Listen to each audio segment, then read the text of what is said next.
자, 5장 33절 보면 그들이 듣고 크게 노하여 그랬습니다. 그리고 사도들을 없이 하고자 할세.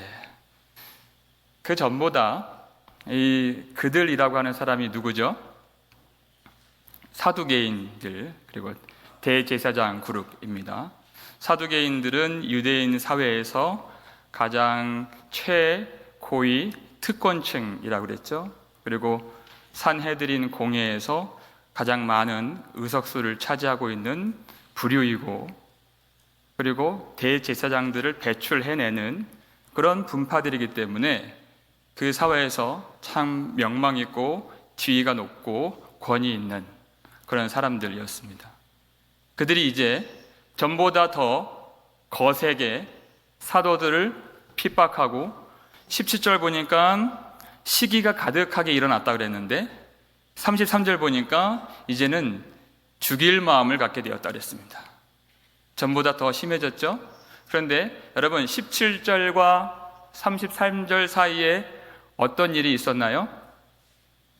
베드로가, 그리고 사도들이 그 공회 앞에서 복음을 전하는 일이 있었습니다. 그래서 오늘 본문에서는 그들이 듣고 이렇게 얘기를 한 거예요. 그들이 듣고, 그들이 여러분 욕을 들은 게 아닙니다. 그들을 비방하거나 저주하는 말이 아니었어요. 그들이 복음을 듣고 사도들을 죽일 마음을 갖게 된 것입니다. 여러분, 로마서 10장 17절 보면 그러므로 믿음은 들음에서 나며 그랬죠. 그리고 그 들음은 그리스도의 말씀으로 말미암았느니라 그랬습니다.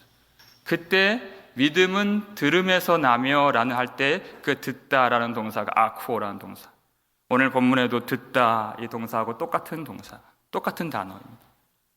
여러분, 믿음이 들음에서 난다 그랬어요?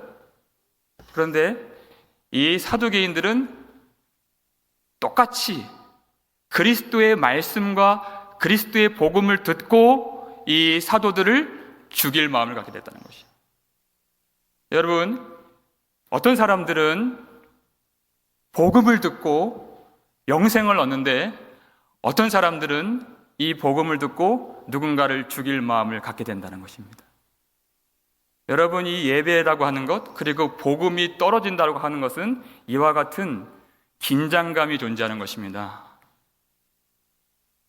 이 예배가 어떤 사람들을, 그리고 모든 사람들을 어느 정도의 그 감정이 있는 그 마음으로 이끌어가는 것이 아니라, 어떤 사람들은 참 이 복음이 너무 좋아서 이 주 예수의 은혜가 나의 생명을 조금도 귀한 것으로 여기지 아니하노라 할 은혜가 되고, 그러나 내게는 주 예수의 십자가 외에 결코 자랑할 것이 없습니다 하는 그 생명의 고백으로 나아가게 만들고, 또 어떤 사람들에게는 그 노가 가득하여서 누군가를 참 죽일 마음으로 없이 하려고 하는 그 분노로 채워지도록 만들 수도 있다는 것이에요. 여러분, 예배가 그렇습니다. 이런 긴장감이 존재하는, 그리고 사도 바울은 이것을 빌립보서 2장 12절에서 두렵고 떨림으로 너희 구원을 이루라 하는 그것이 예배입니다. 만약 이 많은 사람들을 어느 정도의 감정을 갖게 하고, 어느 정도 체제를 유지하고, 그리고 더 많은 사람들을 이끌어가는 목적으로만 한다면 복음보다 좋은 것이 많이 있습니다. 사실상 이 시대의 기독교 교회는 인간의 감정이라고 하는 그것을 이미 우상으로 삼고 있습니다. 그런데 그것을 여러분 정말 타파하길 원한다면 하나님 말씀에 순종하셔야 됩니다. 그래서 베드로가 29절에서 사람보다 하나님께 순종하는 것이 마땅하니라 이렇게 얘기했어요. 하나님께 순종하려고 주 예수의 복음을 전한 것입니다.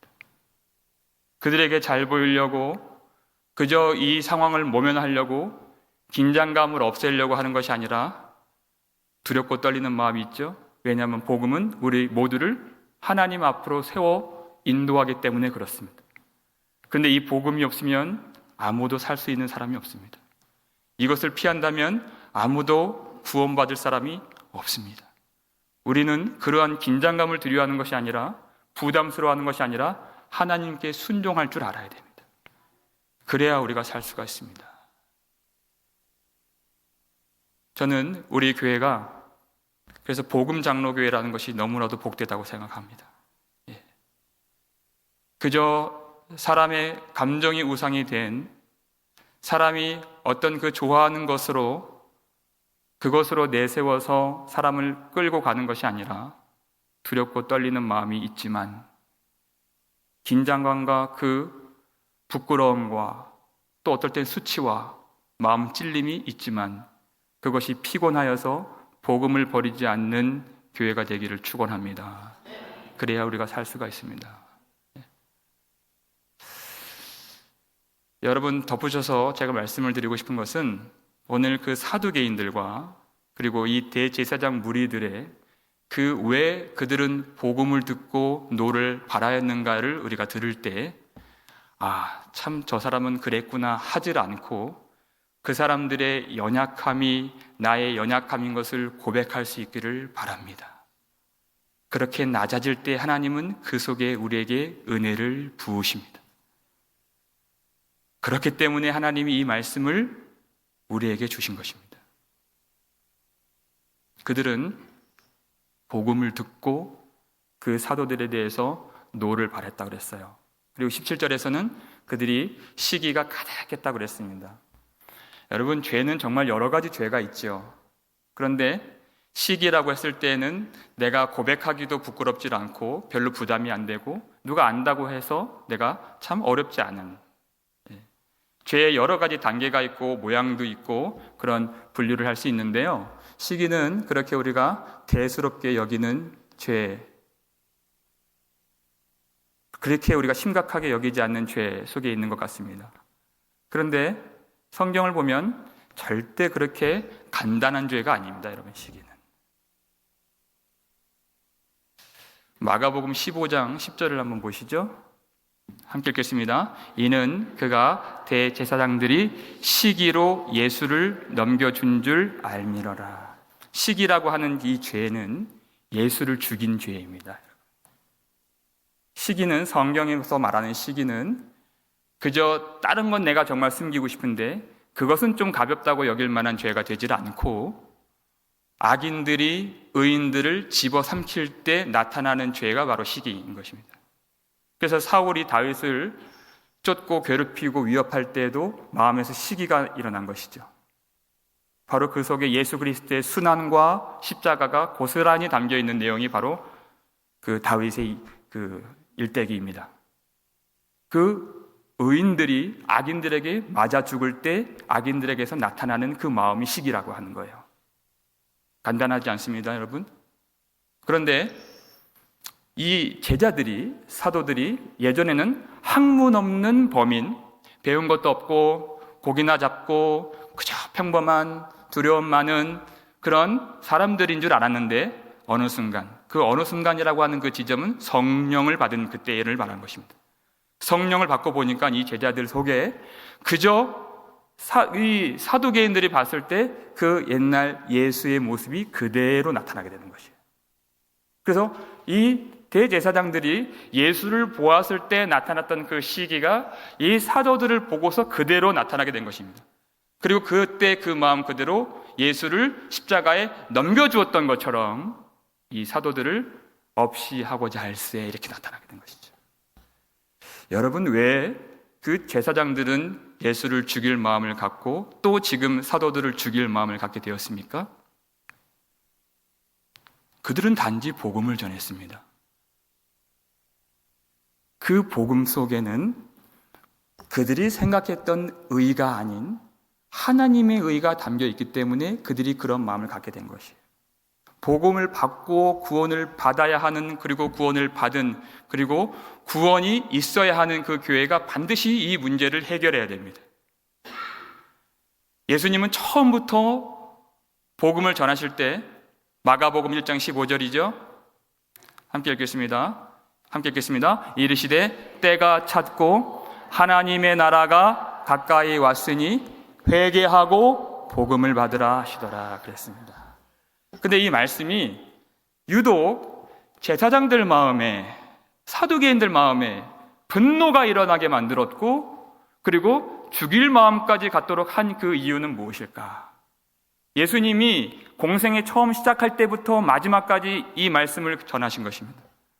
이름도 없는 예수라는 청년이 그 시골 나사렛 동네에서 나와서, 여러분, 이 산헤드린 공회라고 하는 것은 지금의 국회의원보다 더 높은 지위라고 그랬죠? 모든 종교와 모든 어떤 권력과 어떤 그런 모든 입법부, 사법부의 총책임자, 통치자를 말하는 것이기 때문에 그래요. 그런데 그런 하늘같이 높은 그 사람들, 명망 있고 지위 높고 권력 있고 권위 높은 사람들을 보고서 하나님 나라가 가까웠으니 회개하고 복음을 믿으라, 이렇게 말한 이 예수가 얼마나 같지 않겠습니까? 더군다나 이 사람들은 하나님을 잘 아는 사람들이었죠. 제사장들이었습니다. 하나님을 매일처럼 제사를 드리면서 그 짐승들의 피를 뒤집어 쓰면서 험난한 제사를 드렸던 그런 종교 지도자들이었습니다. 그런데 회개를 하라니요, 그 말이 얼마나 그들의 자존심을 상하게 했는가 하는 것입니다. 그런데 이 복음에 대한 상반된 그 긴장감 있는 그 두 부류의 모습을 예수님은 그림과 같이 누가복음 15장에서 너무나도 잘 설명을 해주고 계시죠. 누가복음 그 첫 번째 비유가 길 잃은 어린 양에 대한 비유가 나오죠. 길 잃은 어린 양을 그 예수님께서 말씀하실 때, 너희 중에 어떤 사람이 약 100마리가 있는데 그중 하나를 잃으면, 그렇게 말씀하셨어요. 그러면 99마리를 들에 두고 그 잃은 것을 찾도록 찾아내기까지 그 양을 찾지 아니하겠느냐 그랬어요. 그리고 찾은즉 즐거워서 그것을 어깨에 메고 집에 와서 친구와 이웃을 불러서 나와 함께 즐기자, 내가 잃은 것을 찾았노라 하지 않겠느냐, 너희들 다 공감하지 않느냐, 이렇게 말씀하셨어요. 그리고 7절입니다. 우리 함께 읽죠. 내가 너희에게 이르노니 이와 같이 죄인 한 사람이 회개하면 하늘에서는 회개할 것 없는 의인 99으로 말미암아 기뻐하는 것보다 더하리라 그랬어요. 그런데 이 말씀을 들은 두 부류를 누가복음 15장 1절과 2절에서 이렇게 말합니다. 1절에서는요, 모든 세리와 죄인들이 말씀을 들으러 가까이 나오니 그랬습니다. 이게 첫 번째 부류예요. 2절은 바리새인과 서기관들이 수군거려 이르되 이 사람이 죄인을 영접하고 음식을 같이 먹는다 하더라 그랬어요. 수군거린다 그랬어요. 여러분, 이런 바리새인들의 그 대사가 머릿속에 그려지십니까? 예? 착하게 말했을까요? 못되게 말했을까요? 눈을 쫙 찢으면서, 그쵸? 예. 참 저 죄인들 봐라, 잘한다, 지들끼리 잘 먹는다, 이런 투로, 뉘앙스로 아마 말하지 않았을까요? 근데 한 부류는 세리와 죄인들이 모여있고, 또 다른 부류는 이 바리새인과 서기관들, 그 유대 땅에서 참 덕망 있는 사람들이 그렇게 나뉘어져서 이 말씀, 이 복음을 바라보는 태도가 그렇다는 것이에요. 그런데 예수님 비유 속에 나오는 길 잃은 양, 그 길 잃은 양은 어떤 부류에 속하는 사람을 비유로 말씀하신 것입니까? 바로 1절에 나오는 세리와 죄인들이죠. 그 세리와 죄인들, 그 길 잃은 양, 자기가 길을 잃었음을 알기 때문에 그 주인이 그 양을 어떻게 해요? 찾아내기까지 찾는 것입니다. 그 길 잃은 양은 그래서 주인이 필요한 걸 알기 때문에 1절에서 어디로 나왔다 그랬어요? 말씀을 들으러 나오니 그랬습니다. 그 말씀을, 그 복음을 들으러 나온 그 길 잃은 양을 주인이 찾았다는 얘기입니다. 여러분, 그 누가복음 15장에 나오는 세 가지 비유는 회개에 대해서 말씀하신 것인데, 찾는 것은 길 잃은 양이 주인을 찾는 것입니까? 아니면 주인이 찾아내기까지, 찾도록 찾기까지 찾지 않겠느냐 하는 주인이 찾는 것입니까? 주인이 찾는 것이죠. 네. 그런데 우리가 함께 읽었던 7절에서는 그 99마리의 그 양을 뭐라고 말씀하셨어요? 회개할 것 없는 이라고 말씀하셨습니다. 여러분, 사람 중에 회개할 것이 없는 사람이 있습니까? 없습니까? 없지요? 이 말은 스스로 회개할 것이 없다고 생각하는 그 바리새인과 서기관들과 사두개인과 대제사장 그룹을 말씀하신 것입니다. 회개할 것이 없는, 죄가 스스로 없다고 생각하는, 의가 있다고 생각하는 그 사람들이죠. 여러분, 죄를 알지 못하면 하나님을 알 길이 없습니다. 여러분, 로마서 5장 20절이죠. 죄가 더한 곳에 은혜가 더욱 넘쳤나니 그랬습니다. 그래서 죄를 알도록 율법을 주신 것입니다. 하나님을 찾도록 주신 것입니다. 사도 바울이 이 생애적인 깨달음이 있었죠. 그래서 복음에는 그랬어요. 하나님의 의가 나타나서 그랬어요. 믿음으로 믿음에 이르게 하나니 기록된 바 오직 의인은 믿음으로 말미암아 살리라 함과 같으니라 그랬습니다. 복음에는 하나님의 의예요. 근데 그가 깨달은 게 뭐냐면 이제까지 자기가 믿었던 것이 복음에 나타난 하나님의 의가 아니라 오로지 다 자기 속에 있는 의라고 말하죠. 빌립보서 3장을 보니까 자기가 할례를 받았다고 하는 그 육체가 얼마나 자랑스러운지요. 자기가 히브리인 중에 히브리인이라고 하는, 베냐민 지파라고 하는 자기의 혈통, 이스라엘 사람이라고 하는 그 자기의 그 핏줄, 그것이 그의 자랑이었죠. 율법으로는 바리새인이라고 했던 그 자기의 그 가진 율법과 열심으로는 교회를 박해할까지 했던 그 자기의 열심, 그 혈통과 육신과 율법과 열심, 다 자기 속에 있는 자기의 의가 하나님의 의를 아는 순간 얼마나 더러운 것인지 그가 보게 되었다는 것입니다. 그것이 나의 자랑이었고 하나님 앞에 상 받을 그런 근거인 줄 알았고, 참 내가 아꼈던 의가 다 예전에는 다 자기 속에 있었던 자기 의인 줄 알고 예수 그리스도의 빛이 비춰진 순간 얼마나 더러운지 그것이 다 배설물 같다고 그가 고백을 합니다. 아무런 유익이 없는 자기를 더럽히는 것인 줄 알았다고 그가 고백을 하는 것이에요.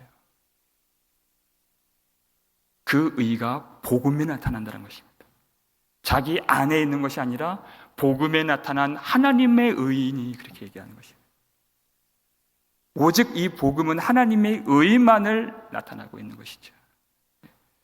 자기의 그 어떤 것도, 인간의 그 어떤 것도 하나님은 인정하실 수가 없습니다. 오직 하나님의 것만 하나님은 취하시고 받으십니다. 그래서 예수 그리스도를 우리에게 주신 것이죠. 그래서 그 죄를 알도록 하신 것은, 여러분 본문 보세요. 본문 우리가 지난주 살폈지만 31절 보면 이스라엘에게 회개함과 죄사함을 주시려고 하나님이 그렇게 하신 것입니다. 죄를 알도록 하신 것은 그 예수로 말미암아 그 믿음으로 회개함을 주시고 죄 없이함을 주시려고 그렇게 하셨다는 것이에요.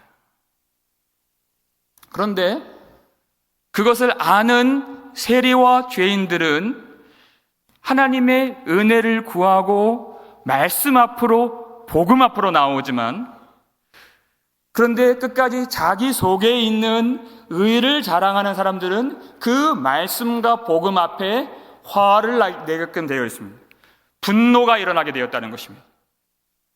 그리고 자기 죄를 은폐하고 부정하고 숨기기에 급급한 인생을 살아가게 되는 것이죠. 그런데 복음은 그렇지 않고 온전히 그가 어떠한 죄인인지를 폭로하는 복음인 것입니다. 그래서 사도와 베드로가 30절 보면 너희가 나무에 달아 죽인 예수를 우리 조상이 살리시고 이렇게 얘기했어요. 자기는 죄를 숨기고 싶은데 그것이 그의 의요 자랑인 줄 아는데 복음은 적나라하게 그의 실체를, 그의 진짜 모습을 다 드러냅니다. 여러분, 그것이 얼마나 은혜인지 모릅니다, 여러분. 근데 그들은, 여러분, 너희가 나무에 달아 죽인 예수를 그렇게 얘기를 했어요.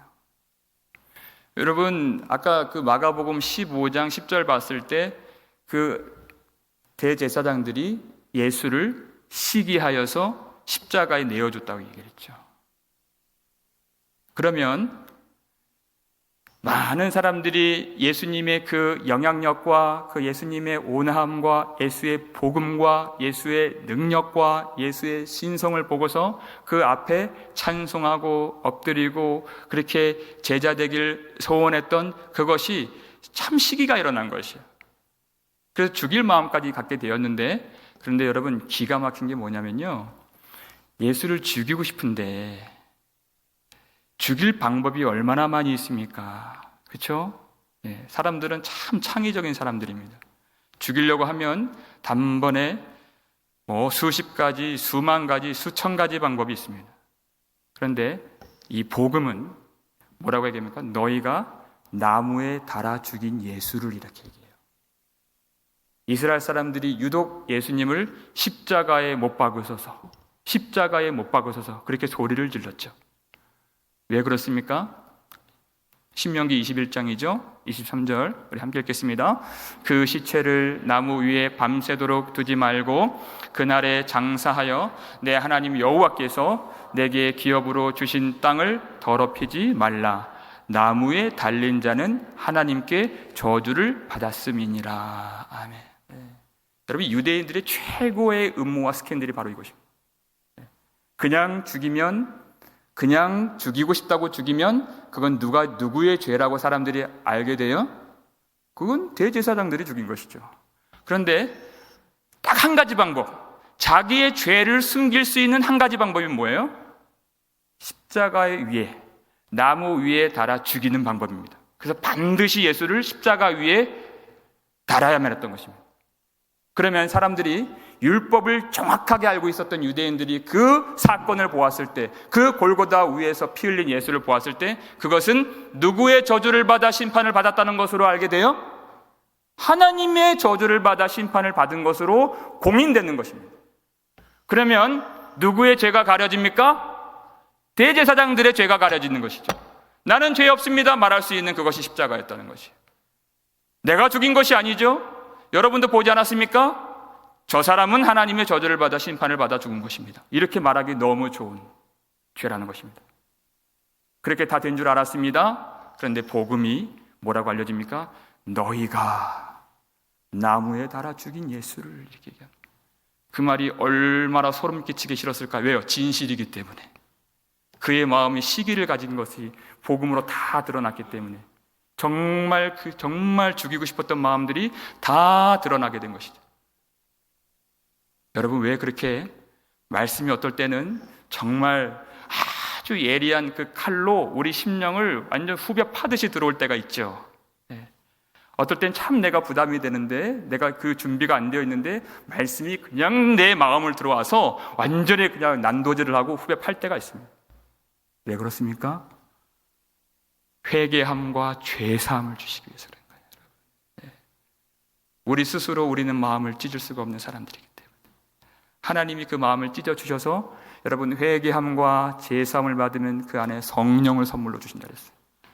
성령을 주시기 위해서 어떨 때는 참 그 칼이, 말씀의 칼이 들어와서 감당할 수 없을 정도로 그렇게 예배 시간 내내 그렇게 그 전에는 도무지 알지 못했던 그 죄 때문에 십자가 앞에서 그렇게 폭포수같이 눈물을 흘리게 만들고 그렇게 하나님 앞에 엎드리게 만들어 주시는 것입니다. 제가 주일에 잠깐 소개했죠. 여러분, 전 세계 어떤 부모나 아이도 이렇게 한 달이건 하루에도 몇 번씩 실갱이가 있고 갈등이 있고, 그렇죠? 그런 아이와 그 부모의 그런 여러 가지 그런 갈등이 있죠. 그거 언제 끝나나요? 너 잘못했어, 안 했어? 그거를 언제 그게 끝나죠? 여러분, 부모가 자식 기 죽는 거 좋아하는 부모가 어디 있겠습니까? 그쵸? 절대 싫어합니다. 기 죽이려고 그 말하는 거 아니죠. 그래, 너 잘못했다고 너 네 입으로 시인했어? 그래, 너 그러면 나가. 이거 하려고 하는 거 아니죠? 아니에요. 이거 언제 끝나요? 자식이 그거 알아야 끝나요. 그러면 그럼 뭐가 돼요? 그래야 안아줄 수 있기 때문에, 그래야 끝나기 때문에, 그래야 평강이 오기 때문에, 그래야 부모 안에 있는 사랑들이 완전히 그렇게 쏟아 부어질 수 있기 때문에 그거 묻는 겁니다. 시인했기 때문에 쫓아내는 부모 아무도 없습니다. 그래야 죄사함을 받을 수 있기 때문에 그래야 하는 것이에요. 이건 예수 안 믿는 사람도 그렇게 평생 인생을 그렇게 아이를 그렇게 훈육하고 징계하고 그렇게 기르죠. 신학이라고 하는 것은 어렵게 외우는 게 아닙니다, 여러분. 하나님의 사랑이 그렇게 농축되어 있는 것이 신학입니다. 하나님을 만날 수 있는 길이 그 회개함밖에 없고, 그 회개함이 죄사함을 받게 하고, 그래야 성령을 선물로 주신다고 말씀하시는 것입니다. 아이를 괴롭게 하려고 하는 것이 아닙니다, 여러분. 기죽이려고 하는 것이 아닙니다. 누르려고 하는 것이 아닙니다. 그래야 하나님을 알 수 있는 것입니다. 그래야 사랑할 수 있는 것입니다. 하나님을 알 수 있는 길은 그 진실한 것밖에 없습니다. 사람들이 다 알만한 도덕적인 몇 가지 그 행위적인 죄 아니라 그 마음속에 그 시기와 그 뿌리 깊은 하나님에 대한 그 원망과 그 뿌리 깊은 왜 내게는 그렇게 들어주시지 않는가? 왜 내게는 저 사람처럼 왜 좋은 것을 주시지 않는가에 대한 그 모든 질문과 그 모든 하나님에 대한 그 적의와 그 적개심까지도 하나님은 말씀을 통해서 보게 하실 때가 있죠. 그리고 우리의 삶을 말씀으로 아예 우겨 넣어버리십니다. 그게 십자가의 길이라고 하는 것이에요. 내가 스스로 지혜로 지식으로 고백할 수 없는 것을 십자가의 길을 위해서 그렇게 고백하도록 만드시는 하나님이지. 근데 정말 이 말씀을 듣고 그 대제사장들이 빼도 박도 못하도록 너희가 나무에 달아 죽인 예수를 우리 조상의 하나님이 살리시고, 여러분 이 대목이 아마 가장 날카로운 메스와 같은 칼로 그들을 아마 후벼 파는 것이 되었을 것입니다. 하나님이 예수를 살리셨다는 것입니다. 이게 뭘 말하죠? 하나님이 예수를 지금 십자가 위에서 저주한 걸로 되어야 자신들의 죄 없음이 증명되는 것인데, 그런데 이 복음은 뭐라 그래요? 하나님이 예수를 살리셨다는 거예요. 그것도 의로운 손으로, 그의 오른손으로 살리셨다는 거예요. 여러분, 부활 사건이 그래서 참 놀라운 것입니다. 여러분. 하나님이 예수의 의를 선포하셨다는 거예요. 예수에게는 죄가 없다는 것입니다. 그러면은 그 죄는 누구의 책임입니까? 유대인들의 책임이죠. 그들이 그렇게 숨기고 했었던 그 죄가 이 복음 앞에 적나라하게 드러나는 순간, 그거 내가 끝까지 숨기고 싶었는데 그 복음이 그들의 그 죄를 폭로하는 순간, 그 죄가 예수의 것이 아니고 하나님의 저주가 아니고 그 예수의 죽음이 그들의 죄로 판명되는 그 순간, 반드시 그들은 복음 앞에서 엎드려야만 했습니다. 그것을 알고 많은 사람들이 구원을 받았죠. 세리와 죄인들이 그렇게 복음 앞에 엎드려서 그럼에도 불구하고 구원을 받았습니다. 그런데 그들은 적나라하게 드러나는 하나님이 죄사함을 주시고 사랑을 주시고 성령을 주시려고 하는 그 복음 앞에서 그들은 끝까지 자기 죄를 인정하지 않은 것입니다. 그랬더니 그 인정하지 않은 그 양상이 바로 분노로 일어나게 된 것입니다. 분노로 일어나게 됐을 때 하나님은 보이지가 않죠. 그런데 가장 그 분노를 표출하기 좋은 사람이 그 복음을 가진 사람인 것입니다. 가장 하나님 닮은 사람이 그렇게 미울 수가 없는 것입니다. 그래서 성경의 역사를 보면 항상 의인들은 악인들에게 두드려 맞아 죽는 것입니다. 여러분, 마태복음 5장 22절을 보면 그 모습이 아주 잘 나타나 있습니다. 마태복음 5장 22절, 여러분 참 이 대목에서 아마 이상함을 느끼실 텐데 먼저 한번 읽어보겠습니다. 나는 너희에게 이르노니 형제에게 노하는 자마다 심판을 받게 되고 형제를 대하여 나가라 하는 자는 공회에 잡혀가게 되고 미련한 놈이라 하는 자는 지옥불에 들어가게 되리라 그랬습니다. 사람들이 생각하는 죄의 경중이 있고 사실은 없지만 성경은 다 똑같다고 말하지만 저거는 큰 죄고 어떤 건 그래도 좀 금방 내가 회개하면 될 거라고 생각하는 죄가 있고 그렇게 그걸 구분하는데 예수님은 유독 형제에게 노하는 자마다 심판을 받게 된다 그랬어요. 예수님은 현장에서 간음하다 잡힌 여인도 이렇게 말씀 안 하셨습니다. 오히려 그 여인을 감싸주셨죠. 그리고 십자가에서 그 강도로서 그 십자가 심판을 받는 그 사람들에게도 이렇게 말씀하시지 않았어요. 그런데 여러분, 우리는 하루에도 몇 번씩 노를 하는데, 몇 번씩 화가 나는데 형제에게 노하는 자마다 심판을 받게 되고라고 말씀하셨습니다. 저주도 하고 욕도 하고 비난도 하고 수군거리기도 하고 뒷담화도 그렇게 우리는 서슴없이 하는데, 그런데 예수님은 유독 이 죄를 아주 무겁게 심판하신다고 약속을 해주셨습니다. 왜 그럴까요?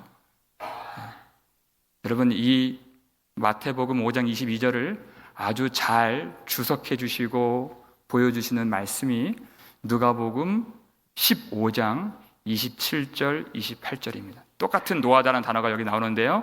한번 함께 27절, 28절 함께 읽습니다.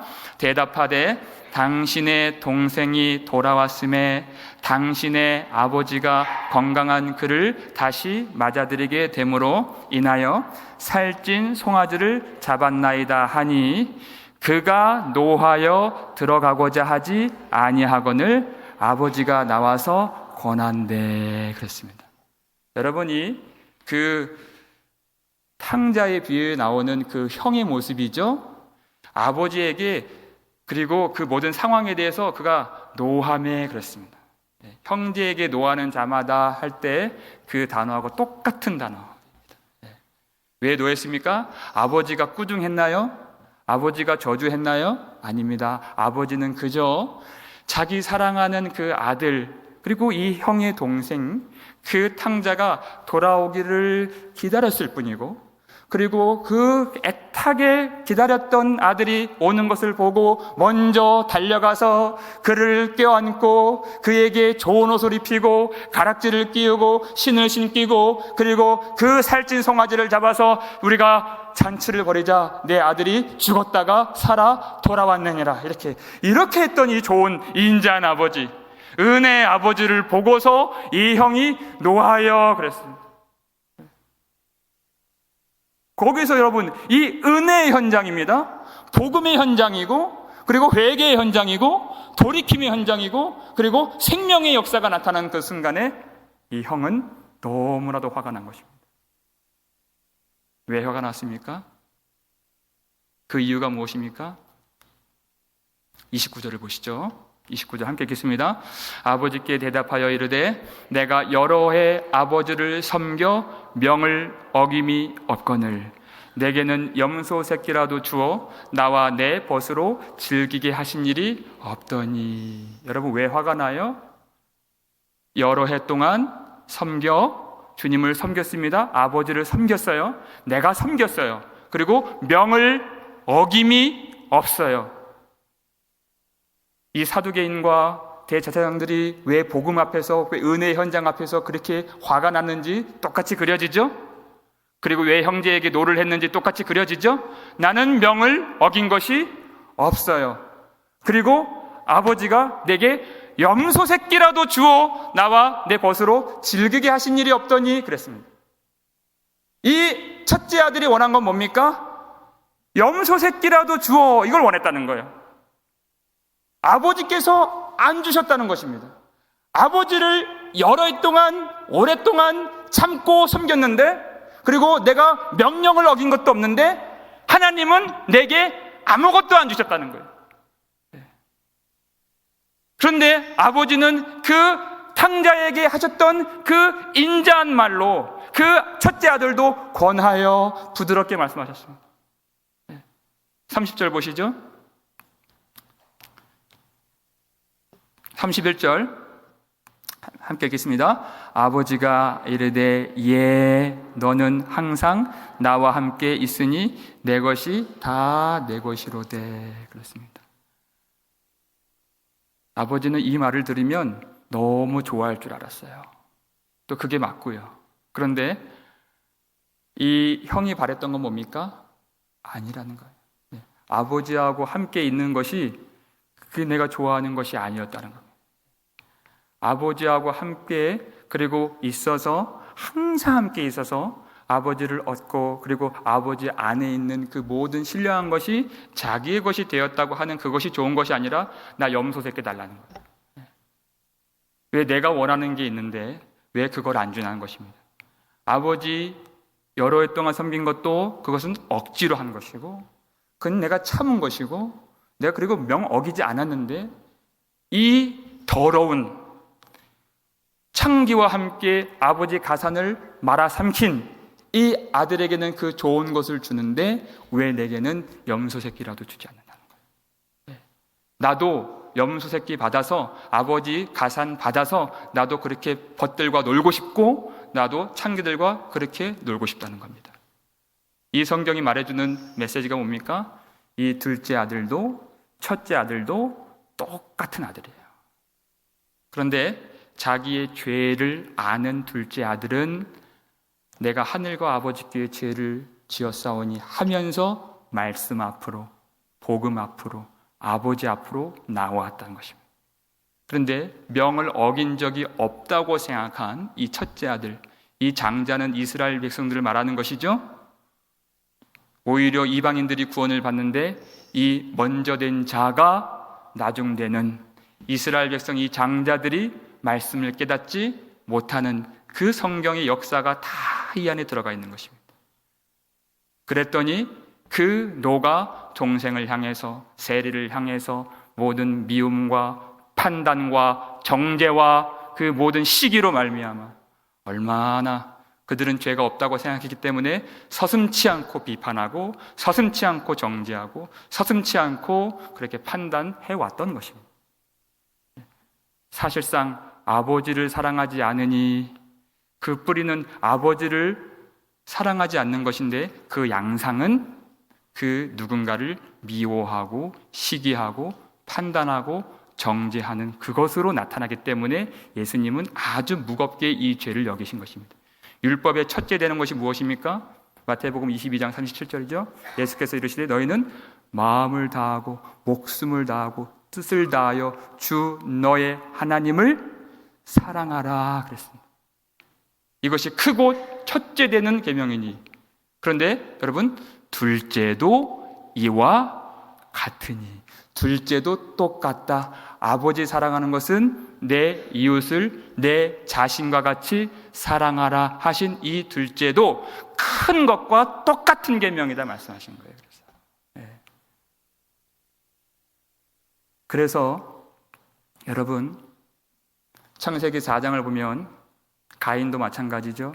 가인이 하나님 앞에 제사를 드렸을 때 그때 하나님이 그 제사를 가인과 함께 그 제물을 받지 않으셨습니다. 그때 그 반응이 무엇입니까? 창세기 4장 5절이죠. 우리 함께 읽겠습니다. 가인과 그의 제물은 받지 아니하신지라 가인이 몹시 분하여 안색이 변하니 그랬습니다.